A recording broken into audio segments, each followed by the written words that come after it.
Да, наоборот.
Ну, он про себя и говорил. Он это он имел в виду. Нет, это не надо. Вот это он имел в виду, не дай так далее. Чуть надо учиться на себя надо, да. Да. Вот это он имел в виду. Вот это имеется в виду. Видишь, ну ты меня понял, таланты это самое, я бездарный просто, если ты не делал. Что ты делаешь, если...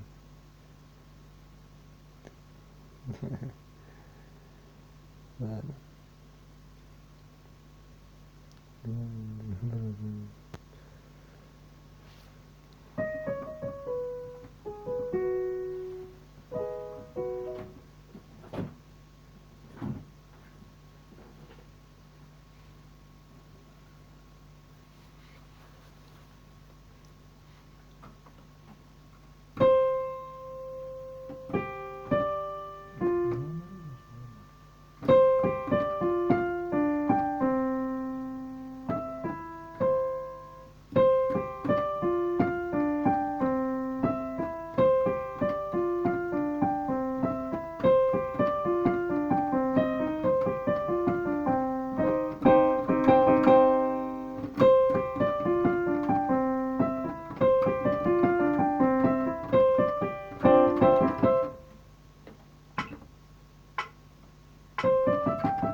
А, это самая штучка.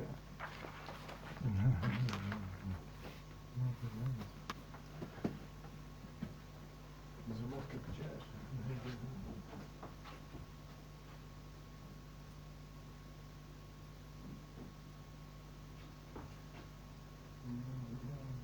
Спать-то как буду сейчас? Как я буду спать?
Нет, не должно, значит,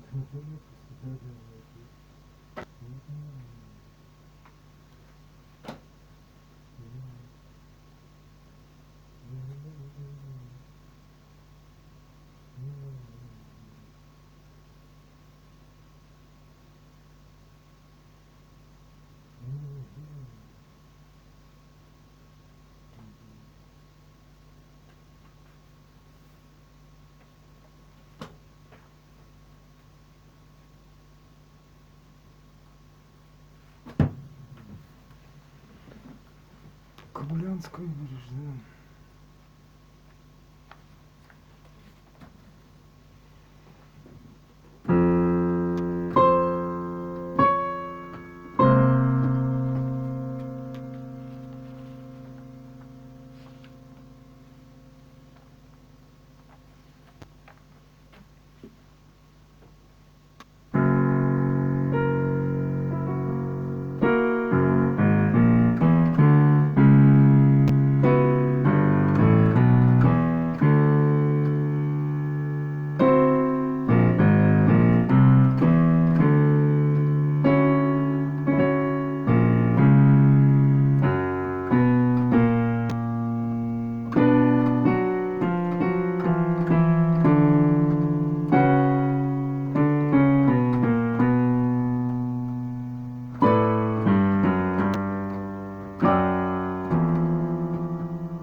читать не умеет читать, просто Морозов просто.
Очень вкусная.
Один. Нет, не послушай.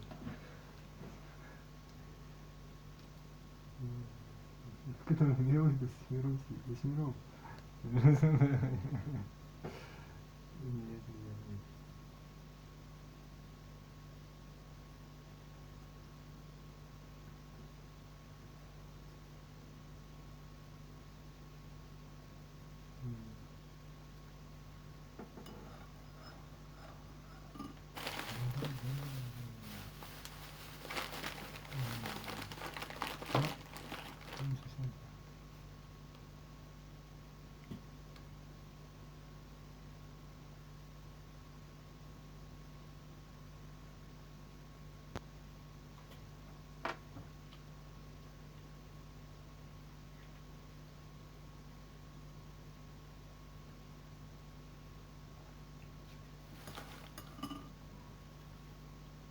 Булки нет, остынет суп.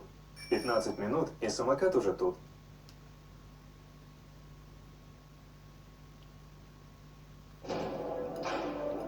Каждый раз, когда вы оказываетесь на скользкой дороге, Ford Transit придает уверенности и спокойствия и за себя, и за груз. Ford Transit работает на вас. So today we're going to talk about the non-acceptable and acceptable liquids during intermittent fasting. A very important topic because so many people make mistakes when they're doing fasting. And it's a lot better just to learn from the experience of other people's mistakes. because the amount of time it would take for you to try to figure all this out, it would be months or years. So I'm going to show you exactly how to do it based on a lot of experience working with other people and even on myself. Now, the true fast is really not eating anything except drinking water, okay? That's a true fast. Now, the problem with that is the majority of the population has a lot less stored nutrients than we had even 20 years ago. So you're going to experience all sorts of side effects and problems if you don't like enhance your fasting with certain nutrients. And there are a lot of things that you may drink that can really nullify your results with fasting. But I want to emphasize something. When we talk about bumping yourself out of a fast or bumping yourself out of ketosis or autophagy, which is a condition where you're recycling your old proteins and you're making new proteins, there's going to be a lot of confusions. Number one, the benefits of fasting can get nullified with anything that spikes insulin. So the whole goal of doing fasting is to lower your insulin as low as possible. But there's two things I want to bring up. Number one, when you consume pure fat, okay, you don't trigger insulin. When you consume fiber, which is a carbohydrate, you're not going to trigger insulin.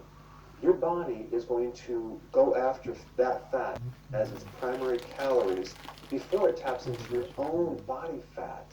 So even though you're in ketosis, the ketones are coming from the dietary fat, not your own fat. And this is why you may not be losing weight if you consume like a pure fat during a fast.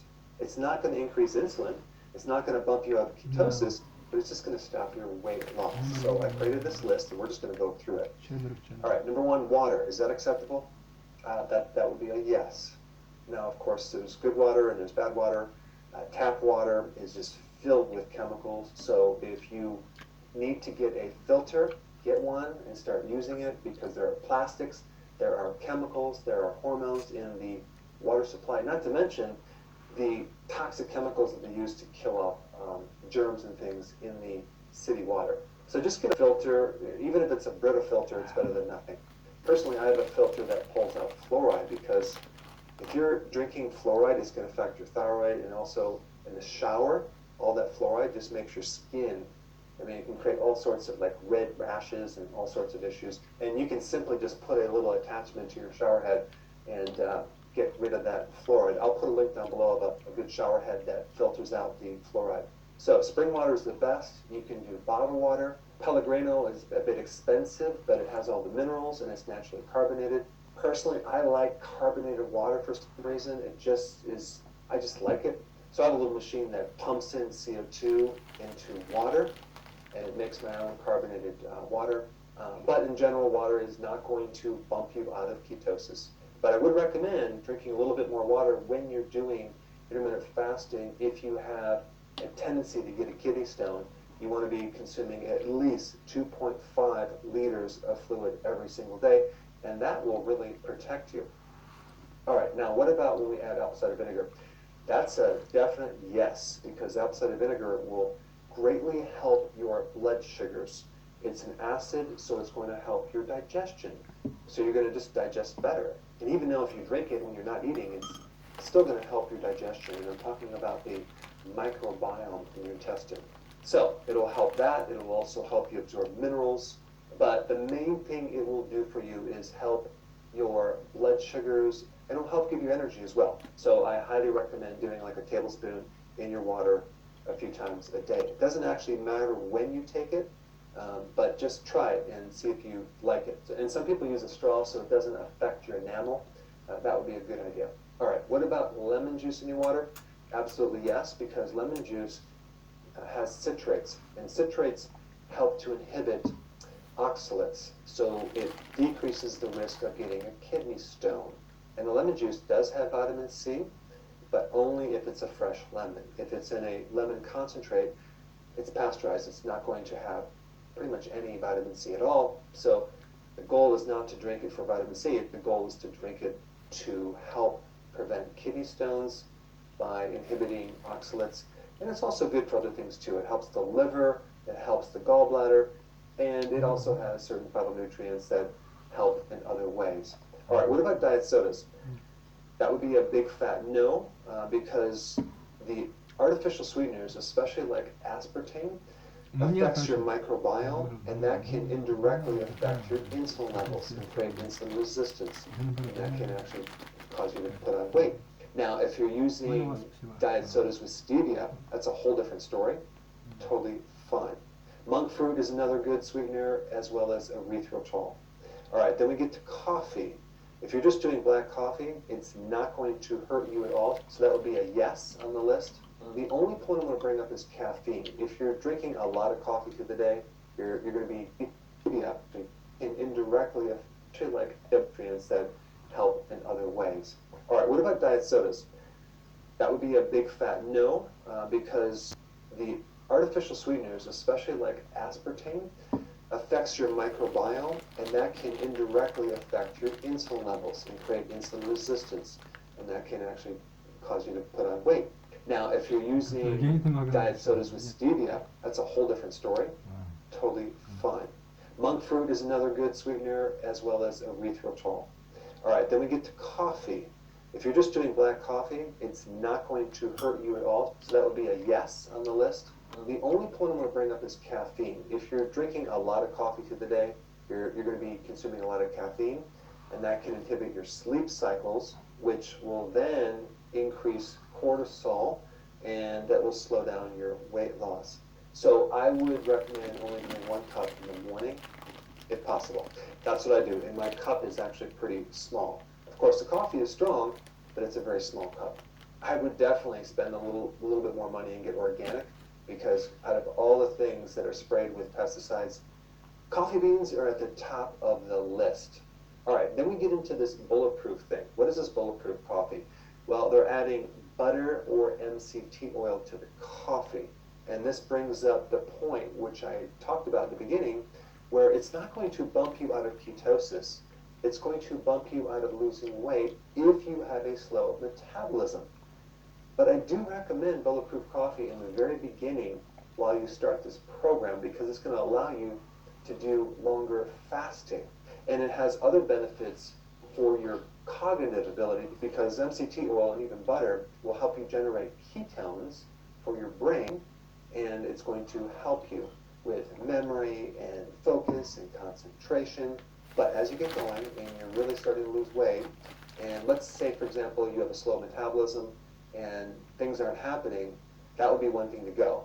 Because I just recently had someone that was trying to lose weight, and they were doing 1 meal a day, but I noticed that they were doing this bulletproof coffee. So we recommended getting rid of the fat in the coffee and just do coffee, maybe just with a little bit of half and half of cream, and boom, they start losing weight. So it is a point to put attention on if you're struggling with weight loss.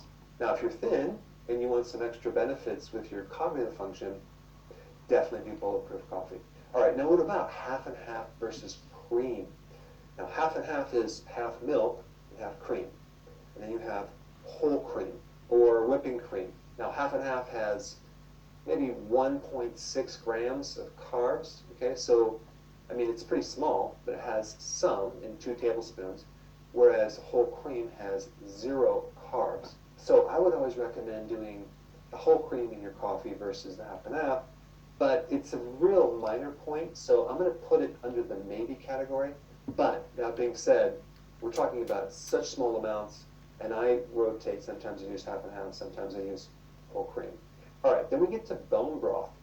Bone broth does have protein in it. It has like 5 grams per cup. And that is something you don't want to add when you're fasting.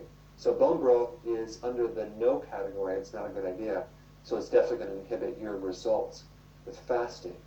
And I just want to back up for a second, because I forgot to talk about non-dairy creamers. Wow, those things are filled with chemicals. I would avoid those at all costs. All right, the next one is tea. Now, green tea is very good to consume when you're doing fasting. There are certain phytonutrients in tea, even if you heat the tea, that will help your metabolism, that will speed things up, that have antioxidant properties, that have other phytonutrients that fight cancer, that have phytonutrients that support blood sugars, and the list goes on and on and on. I highly recommend consuming some type of herbal tea. Green tea is one of them. There's many others on a keto plan.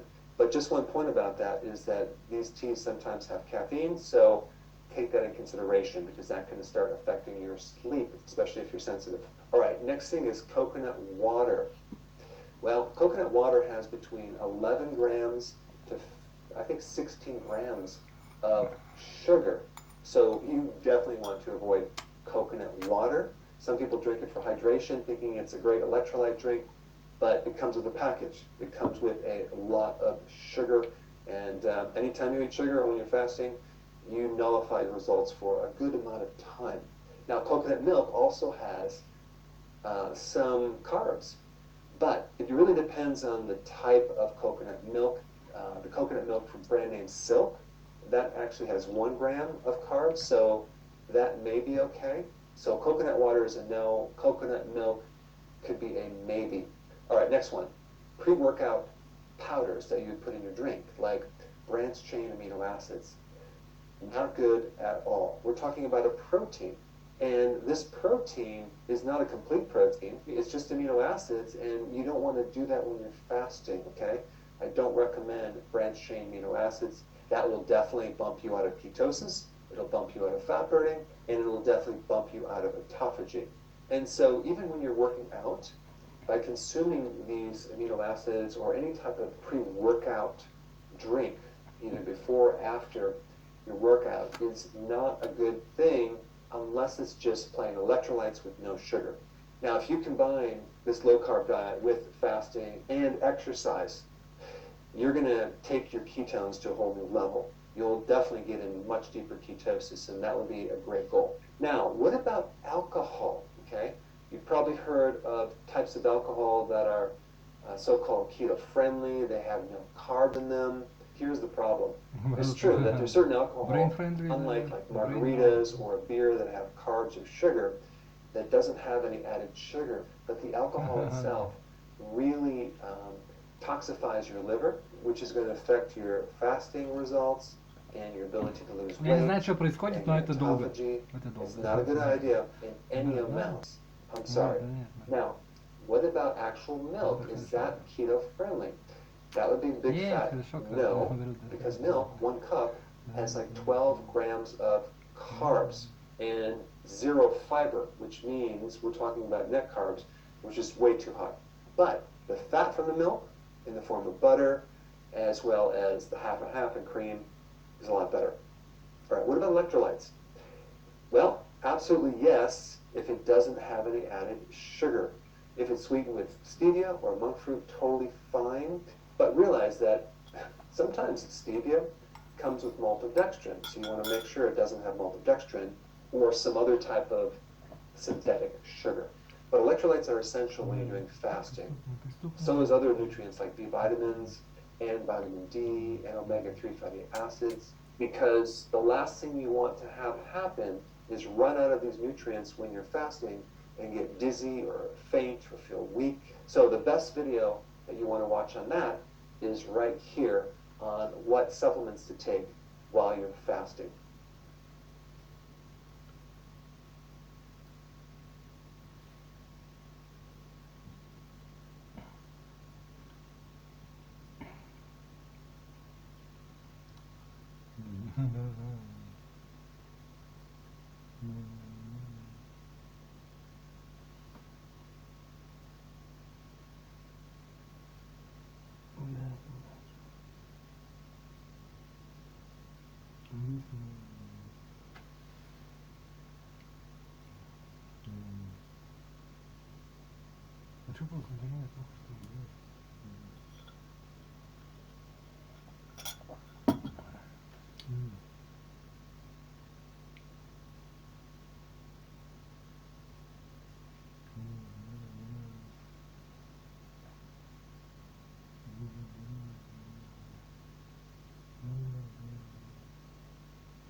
Нет, наоборот, нет, вот это он имеет. Нет, помогать я не буду никому. Содержать кого-то еще может быть. Помогать нет, зачем? В чем помогать? Неизвестно в чем. Ты кому-то даешь деньги, а он покупает на это оружие и убивает людей. Это нормально? Или ты моей матери даешь деньги, она на это спаивает людей других, пропивает свой организм там, или еще что-нибудь. К примеру, я тебе говорю. Или помогать нет, содержать это, да? Он тебя просто понял уже. Ну, да, и это нормально, как бы. Но если ты как бы уже престарелый, там, не знаю, или ребенок совсем маленький еще. Ну, да, да, понял он тебя просто, да. Ну, о себе так говорит, да.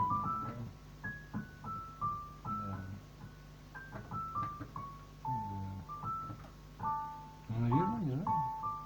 Может, и ты это уже говорил сам, да.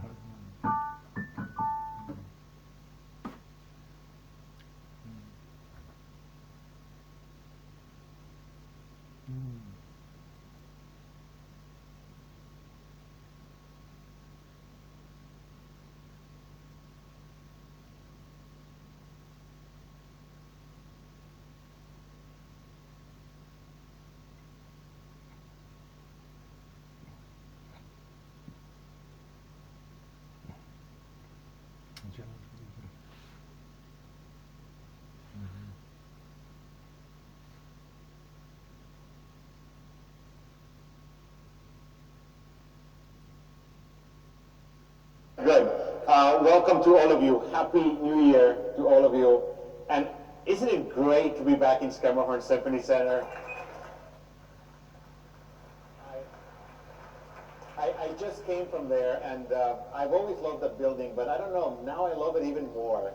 There's everything that I love touching the walls and saying, you know, we're not leaving you ever again. So today, I am here to explain to you, I guess, what a symphony is.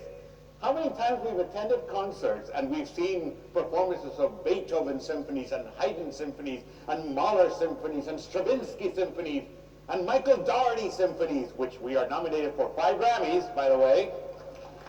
Thank you very much. I'm sorry I have to plug that. But how many of us really know what a symphony is? Where do they come from? So let me give you a little, in the next hour and 15 minutes, hopefully, some of your answers will be, some questions will be answered. And of course, we have the rest of the season and the rest of my tenure in the Nashville Symphony for me to keep answering any question that you may have. But at least let me give you a start of where the symphony came from.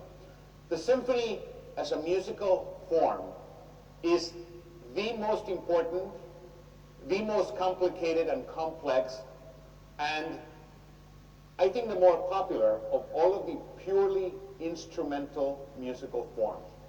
The symphony, when it was invented, if we want to call it that, was intended to be a purely instrumental piece of music, which meant that it was never meant to have voices. It was never, that's what operas were for. These were music that was to be performed by just instruments. And most likely, they came out from the Baroque era. Remember that orchestral music has only been around since really the 1600s, which is only 500 years ago. I mean, it's less than 500 years ago. Remember that before that, most of music had to do with the church. Most music was sung, and all of it had to do with some religious service, usually Catholic, all the way from the Middle Ages until the Renaissance. But it was really in the Renaissance period where instruments started becoming more popular. And the fact, I think, also is that the common people started having accessibility to playing instruments. Of course, the patrons, the royal patrons in all of Europe, kings and counts and people with royal lineage, they were the ones that were patronizing and hiring orchestras and hiring musicians to entertain them. I always remind my kids, especially, that, you know, even 100 years ago, if you wanted to hear music, you had to play it. And we keep forgetting that. And even 300 years ago, the only way to dance was to have somebody play music for you. And now we take it for granted that any day around us, we have music always around us. But back then, it was really a challenge to hear music. And what did the royals love to do? They loved to dance. So most of the instrumental music and the composers in residence in most of these castles, their main job was to write dancing music. And they also had a composer that would write operas, which were basically to entertain. It was music paired with a story of some sort, and that's what opera really is. So in Bach's time and Handel's time, they created a form called the suite, which is just a collection of dances that would start with some loud overture. That's where the term overture comes from, to open, ouvrir in French. That's where it comes from. That would usually begin slowly and loud. It was a good way to basically tell everybody that the count or the king was making his or her entrance. So it had to capture people's attention. And then from then on, you would have basically a collection of dances. You would have a minuet, you would have a pas-speed, you would have a passacaglia, you would have a bourrée, you would have some sort of a dance that would be played, and usually it would be danced. From the Baroque period, and to give you an example, you have the orchestral suites of Bach, which he wrote for. There's also probably the most famous suite of them all, which is the water music suite by Handel, which was written for that purpose, was written to be played actually outside. You also have the Royal Fireworks suite by Handel, which was intended to go along with, you know, the fireworks outside. Then came the classical period, the 1700s, and the appearance of Franz Joseph Haydn, as we called him, Papa Haydn. He wrote 104 symphonies. He took the suites of the Baroque time and compressed them only into 4 movements and invented what we now know as the suite, as the symphony. And the symphony has, nowadays, 90% of all the symphonies that you hear nowadays still have 4 movements. First movement being fast, second movement being slow, third movement being some sort of a dance, a minuet or a scherzo, and the last movement being fast again. That's basically your structure of a symphony. 90% of the symphonies that you're going to hear, even in the 21st century, have that same structure. Some composers have changed it. They sometimes will do the second movement will be minuet and the third movement will be the slow one. But basically, the structure is all the same. Some composers would even do 2 movements. Some composers would do 5 movements. But again, those are more the exception rather than the rule. From Haydn, Mozart took the symphonies as well, and he did 41 himself, and basically following the same rule. But what are rules if they're not there to be broken? So people like Haydn and Mozart, from the very beginning, started pushing the envelope on what can be done in terms of a symphony. All of a sudden, you know what? Originally, the symphony is supposed to open like the overtures of Baroque time, slowly and loud, with what was called an introduction. And then comes the actual melodies in the opening of the symphony, of the first movement. But all of a sudden, composers say, well, why do I need a slow introduction? I can just go right into the melody and get it over with. So they themselves started breaking the rules until Beethoven came around, and he's the one that grabbed with his 9 symphonies. He went from here to basically took us into warp speed into the Romantic period. Beethoven himself is the bridge of what we consider in music history the composer that took us from the classical period of Mozart and Haydn into the Romantic period that basically opened the door to Brahms, Mendelssohn, Berlioz, Mahler, and the 20th century. So with that said, I think here today we should hear music. And I'm going to start using examples of Beethoven symphonies because I think most of us at least are familiar. Trust me, you've heard these pieces. You might not know, you already heard many of these pieces already. You might not know the names, but you know them already. So let me start here. So the first movement usually, like I said, begins with a slow introduction.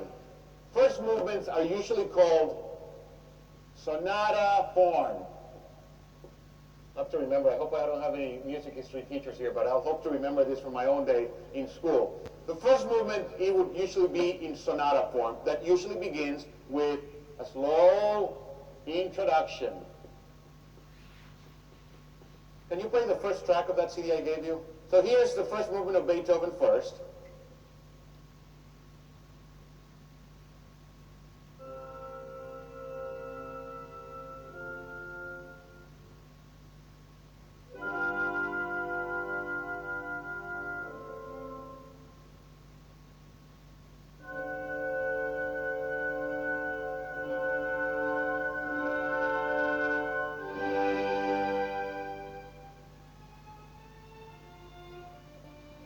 Slow.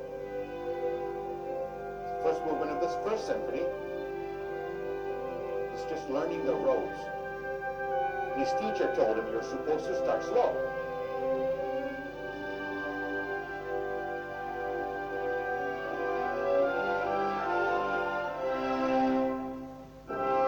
There's your little royal. Here, he's copying what Bach and all those guys did. Timpani and trumpets.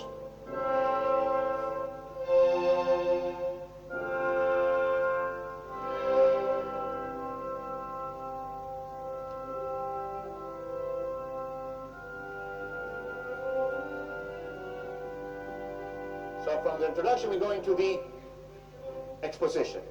Can you stop it? The exposition, which is the actual fast part of the first movement, has two melodies. Has A melody and a B melody.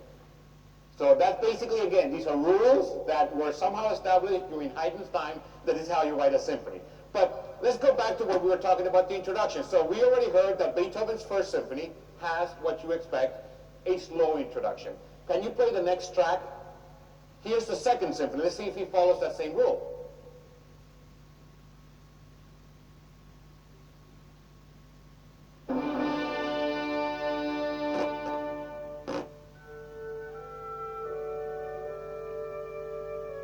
He's still following the same rule. The Second Symphony, the opening, slow introduction. Can you play it again? And I love the opening because he has that royal.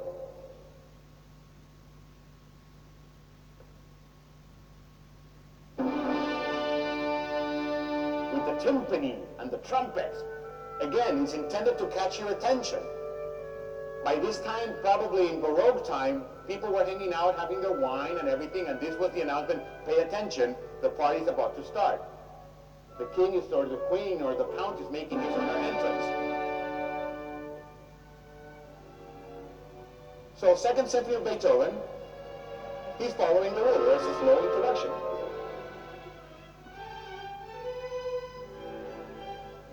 Usually romantic.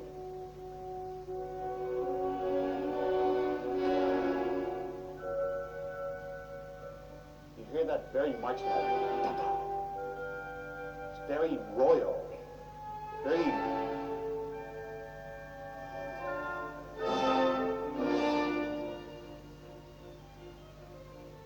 again, this is all introduction. This is supposed to kind of get your attention. Some composers would write introductions that would go on for a while. Remember, in Haydn's time, a symphony would last about 15 minutes. By the end of Beethoven 9, it would last an hour and 20 minutes. So again, composers were pushing the envelope. Still introduction.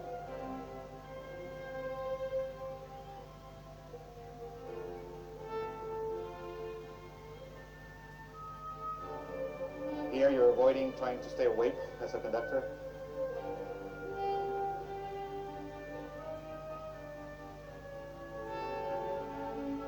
Here's your royal.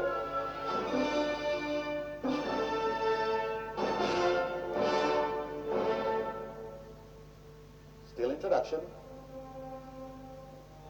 Yeah, Beethoven sometimes took a while, but he could really develop ideas. And I'll show that to you how much of a genius this guy really was once we get to explore what I have in store for you.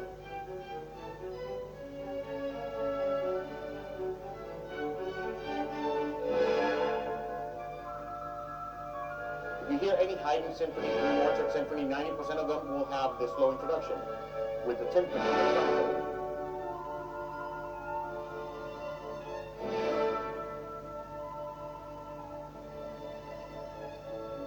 So here comes the exposition. Finally!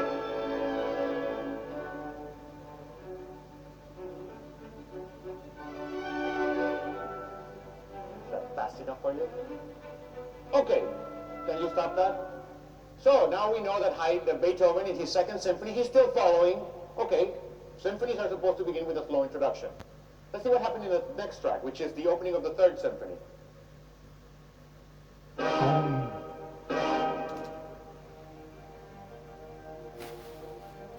Where's the introduction? What? Play that again.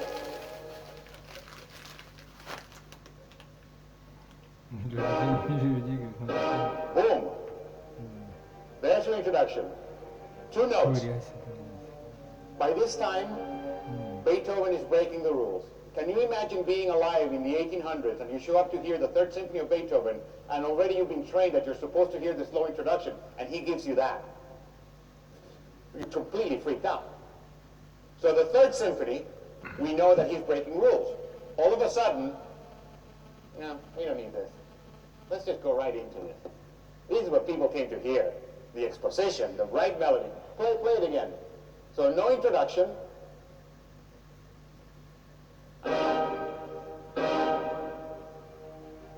That's main melody A of the exposition.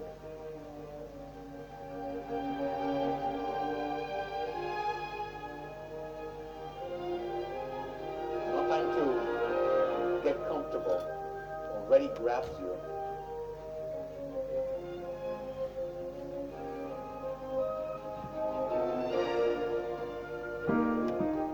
Let your head dance to it. Okay, can you stop it? Thank you. He got.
A lot of flack for that.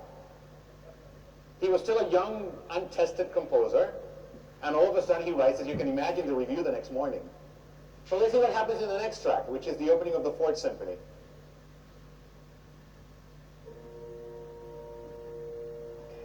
I guess we do need this after all. The slow intro. Can you blame him? He's human. He's trying to make a living. He's questioning himself, probably. Saying, you know, maybe they're right. Maybe there should be an introduction. And I am not Haydn, so I guess I should write what I'm supposed to write. This is we're talking 1801 to about 1805. The very early part of the 19th century. Again, you go back to what you expect in the introduction. Slow.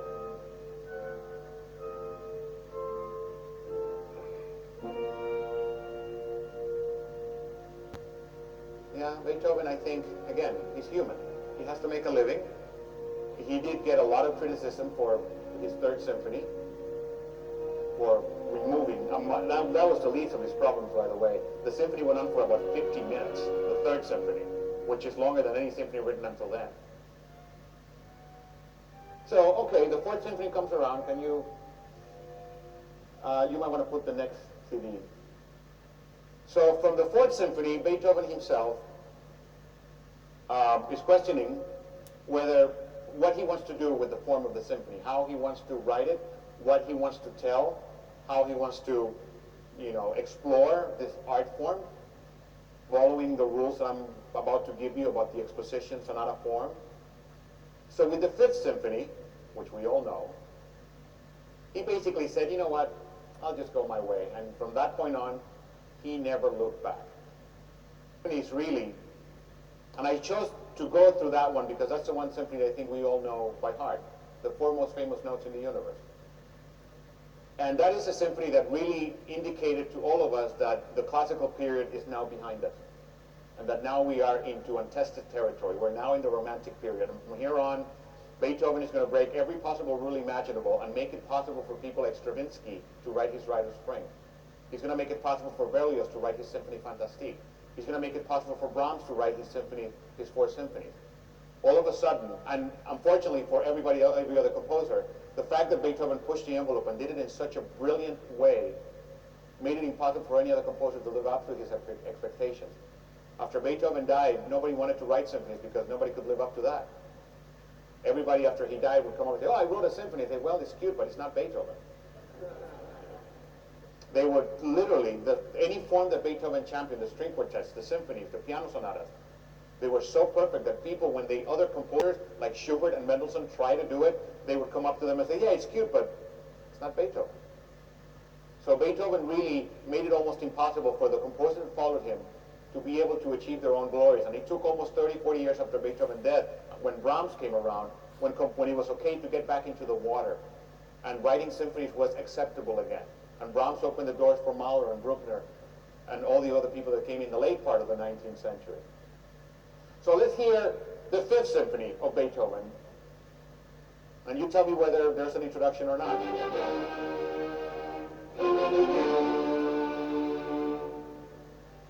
There's your introduction. Just 4 measure. Can you stop that? Cha-cha-cha-chee, cha-cha-cha-cha. It's not slow. It is an introduction. It's like, hello, I'm here. And immediately as soon as you're there, you are in the exposition. So can you play that again? So here we go. Here's the exposition, the introduction.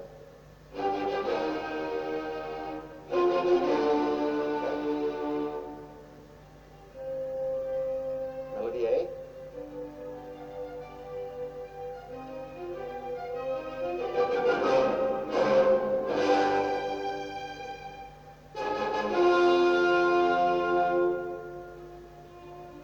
Same thing. Same melody, if you can call that a melody.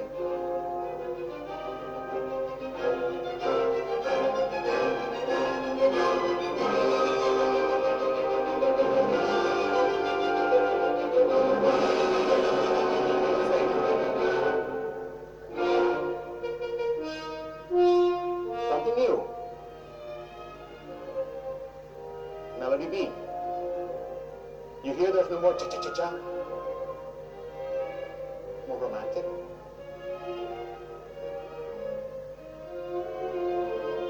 Underneath you hear the...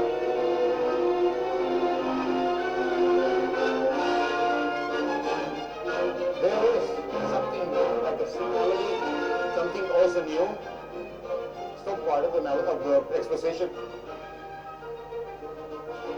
You can turn it up. In first movement, the exposition is repeated. Here you go again, in case you didn't get it. Melody A, based on those 4 notes.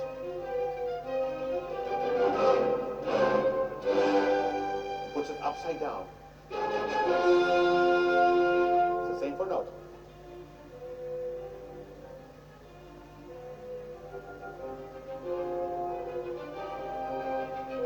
You want to talk about perfection?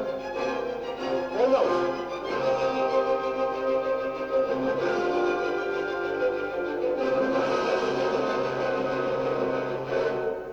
French horns. Okay, relax. B. More romantic, but underneath. Listen to the basses. Always there. He's not ready to give that up yet.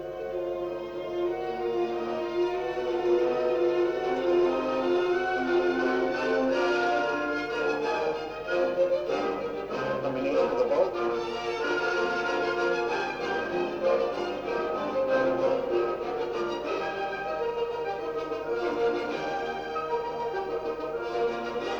From there, we go to the exposition of the development, which is going to be a combination of all of these. Development is development of all of the previous ideas.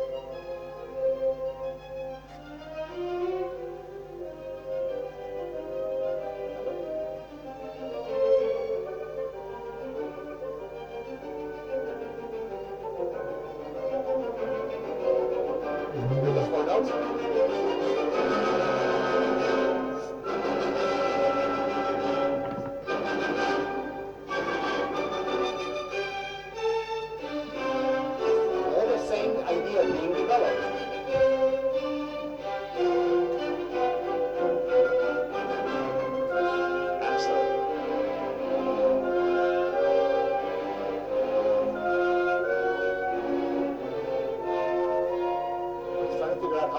this now.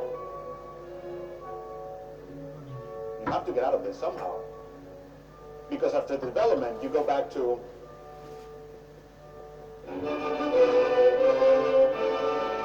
the re-exposition, which is basically repeating this all over again. But you have to get out of the development. Here's your re-exposition. You've heard that before. Here's the A. Re-exposition. But he does something interesting here. New material, obocadenza.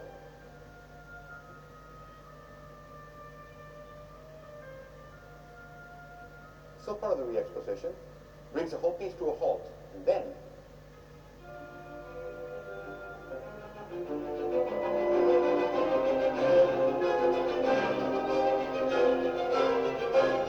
you have those four notes.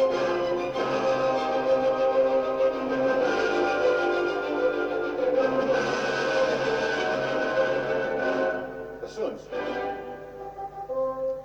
Melody B. We're in the re-exposition. A and B. But do you hear that in the bass?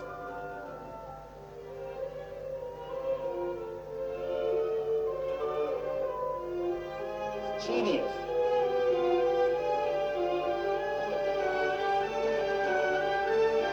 It's so glorious.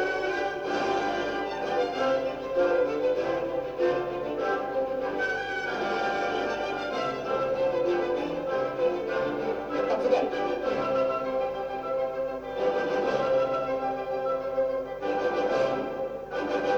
Melody.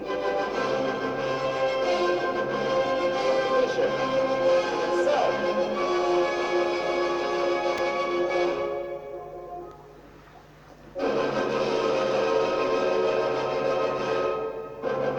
Tension and release. This is only stop, leading to the last part of the first movement. It's called the coda, which literally means tail. You have to somehow finish this.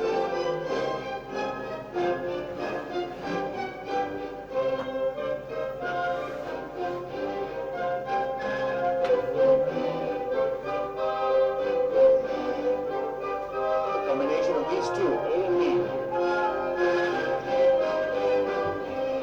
It's romantic. Comes back.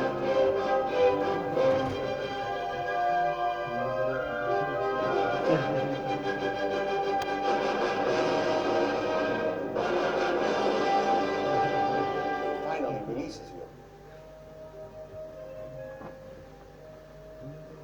No.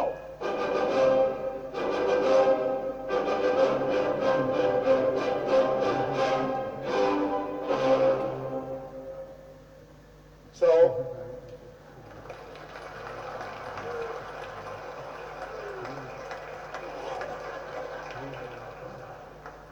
that, my dear friends, is how you do it in the hands of a genius.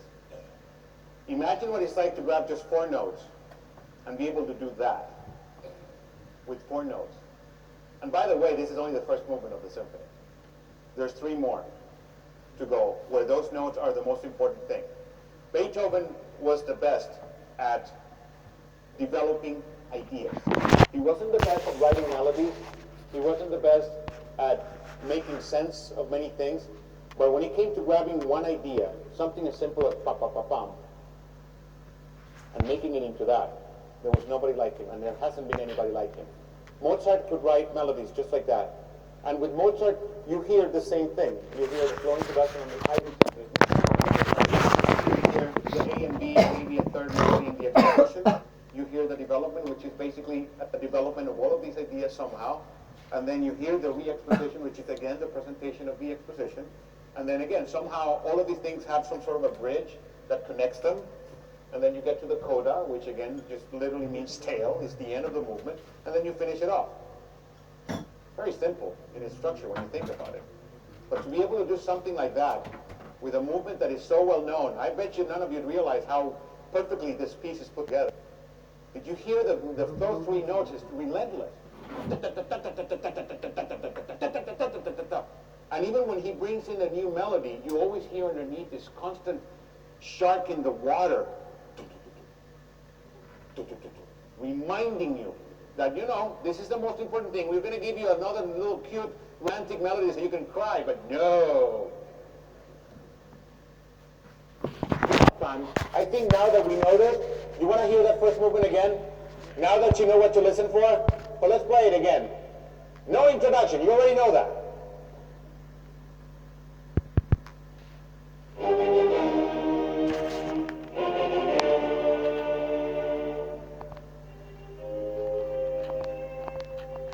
What kind of melody is that?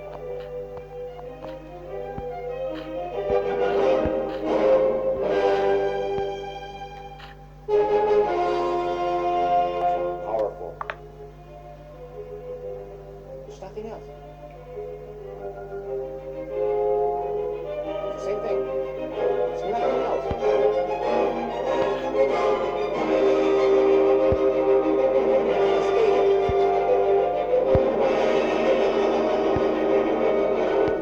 French horn.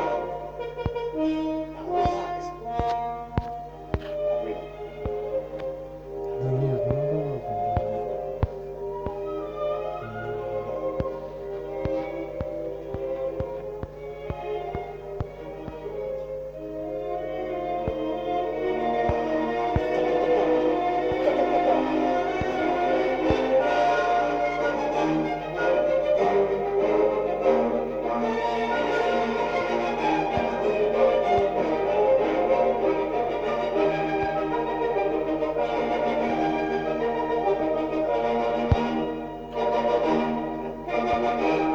Repeats.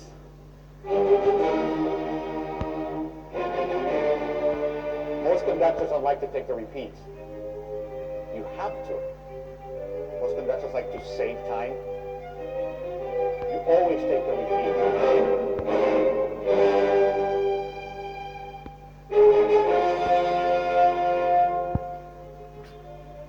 Puts you on the edge of your seat, doesn't it? That's not free music to be sitting like this. See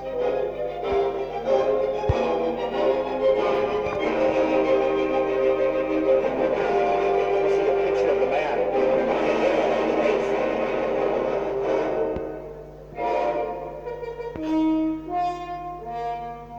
It's the work of a mad genius.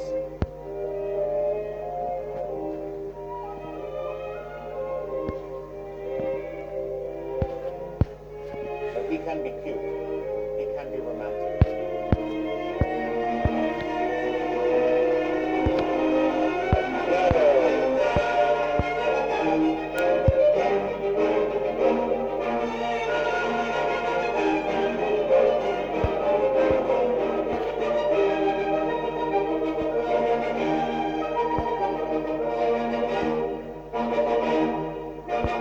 So now the development, which is basically a free for all. You present us with information, do what you want. This is where composers can really showcase their imagination.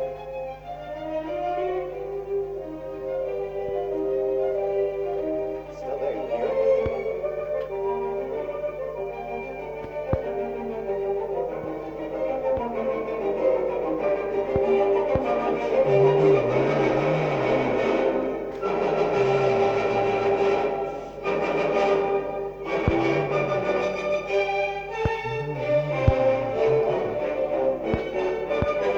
All development.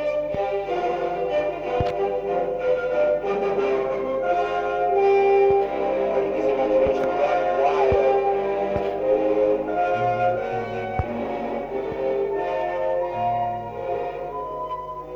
Sometimes composers will do what's called a false re-exposition, where you think you're back at the exposition and not quite. And Beethoven does this here. He gives you hints of it. He's now figuring out how to get out of the development. Okay, you set it up. Go back.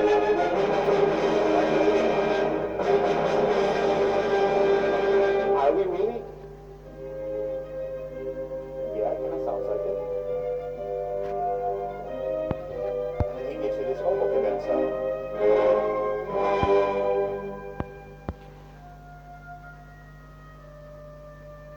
is really a false.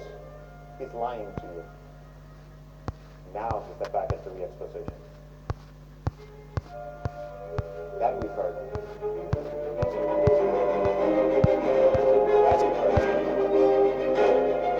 Most of my people they lie.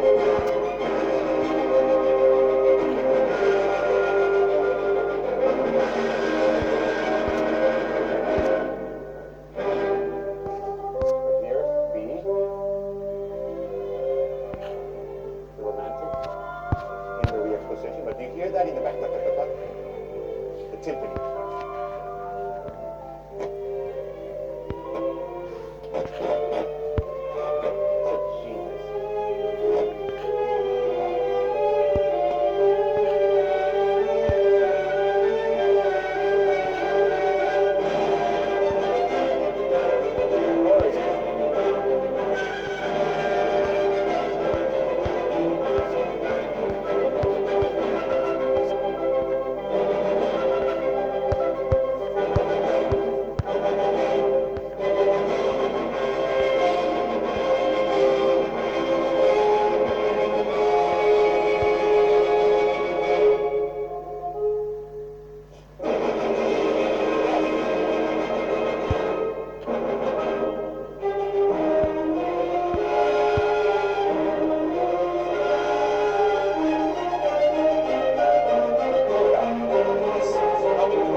Doesn't it?